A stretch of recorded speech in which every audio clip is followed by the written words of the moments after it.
Friends ನೋಡಿ, ಇದು ಸುಮಾರು ಜನ ಇವಾಗ ಈ ರೀತಿ ಅಕ್ಕಿಗಳು ಕಾಲಲ್ಲಿ ಊತ ಬರ್ತದೆ, ಸ್ವೆಲ್ಲಿಂಗು, ಆಮೇಲೆ ಸರಿಯಾಗಿ ಮೇವು ತಿಂತಾಯಿಲ್ಲ, ಸಪ್ಪು ಕೂತ್ಕೊತವೆ, ಕುಣ್ತಾ ಇದ್ದಾವೆ ಅಂತ ತುಂಬ ಮೆಸೇಜಸ್ ಬರ್ತಾ ಇದ್ದಾವೆ.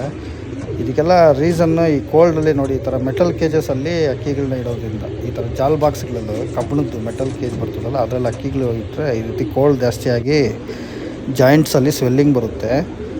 ಅದಾದಮೇಲೆ ಈ ರೀತಿ ಯೂರಿಕ್ ಆ್ಯಸಿಡ್ ಜಾಸ್ತಿ ಆದಾಗ, ಇದ್ರ ಬಗ್ಗೆ ಫುಲ್ ಡೀಟೇಲ್ ವೀಡಿಯೋ ನಮ್ಮ ಯೂಟ್ಯೂಬಲ್ಲಿ ಈಗ ಅಪ್ಲೋಡ್ ಮಾಡ್ತೀನಿ, ಅದನ್ನು ನೋಡಿ.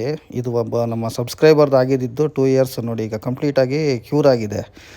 ಇದನ್ನು ಯಾವ ರೀತಿ ಟ್ರೀಟ್ ಮಾಡಬೇಕು ಅಂತೇಳಿ ಇಲ್ಲಿ ನಾನು ಮೆಡಿಸಿನ್ಸ್ ತೋರಿಸ್ತೀನಿ. ಆಮೇಲೆ ಡೀಟೇಲ್ಡ್ ವೀಡಿಯೋ ನಮ್ಮ ಯೂಟ್ಯೂಬಲ್ಲಿ ಹಾಕ್ತೀನಿ, ಯಾವ ಫುಡ್ ಕೊಡಬೇಕು, ಫುಡ್ ಕೊಡಬಾರ್ದು ಅಂತ. ಇದು ಬೆಳಗ್ಗೆ 3 ಡ್ರಾಪು, ಸಾಯಂಕಾಲ 3 ಡ್ರಾಪು. ಆಮೇಲೆ ಇಲ್ಲೊಂದು ಆಯಿಂಟ್ಮೆಂಟ್ ತೋರಿಸ್ತೀನಿ. ಇದು ಬೆಳಗ್ಗೆ ಒಂದು ಸತಿ, ಸಂಜೆ ಒಂದು ಸತಿ ಹಚ್ಚಬೇಕು ಕಾಲು ಜಾಯಿಂಟ್ ಸ್ವೆಲ್ಲಿಂಗ್ ಹತ್ರ. ಆಮೇಲೆ ಮಾತ್ರೆ ಒಂದು 7 ಡೇಸು ಬೆಳಗ್ಗೆ ಸಾಯಂಕಾಲ ಕೊಡಬೇಕು. ಆಮೇಲೆ ಆಯಿಂಟ್ಮೆಂಟು ಸಿರಪ್ನ ರೆಗ್ಯುಲರಾಗಿ ಒಂದು 20 ಡೇಸ್